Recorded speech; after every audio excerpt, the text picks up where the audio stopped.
داخل المنطقة، ومصباح شنقر تلعب الكرة، فرصة وهدف. رويد مقابل هدف واحد تصبح النتيجة. منير مبروك. هاشم دلة يتقدم، يبحث عن مساحة، يتقدم لكن هاشم دلة يحاول يقوم بالتسديد، وهدف لصالح الفريق الاهلي عن طريق احمد سويد بعد مجهود ممتاز.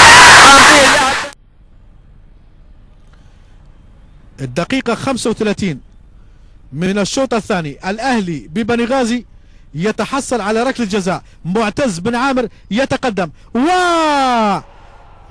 كاد الختروشي احرزه اللاعب علي رحيم، وهذه كره ملعوبه اماميه لمصعد فريق الاهلي بنغازي. هذه فرصه بوشاح، الهدف الاول لمصلحه فريق الاهلي ببنغازي براسيه جميله. هذا من الكره ابراهيم يتم التسديد، وهدف بطريقه جميله بطريقه اللاعبين الكبار.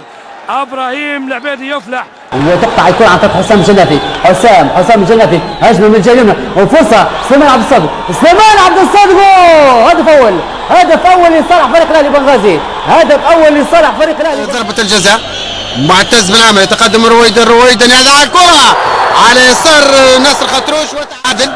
وجمهور اهلي بنغازي هنا في ملعب اداشينو فرحة الهدف التعادل جيدة جدا كانت عن طريق احمد التورغي. معتز بالله يلعب كرة طويلة، لا وجد التسلل، فرصة الآن لهاشم بن دلة. هاشم بن دلة يسدد كرة، والهدف الثاني لفريق أهلي بنغازي. الهدف الثاني لفريق أهلي بنغازي عن طريق هاشم بن دلة، أعتقد هاشم بن دلة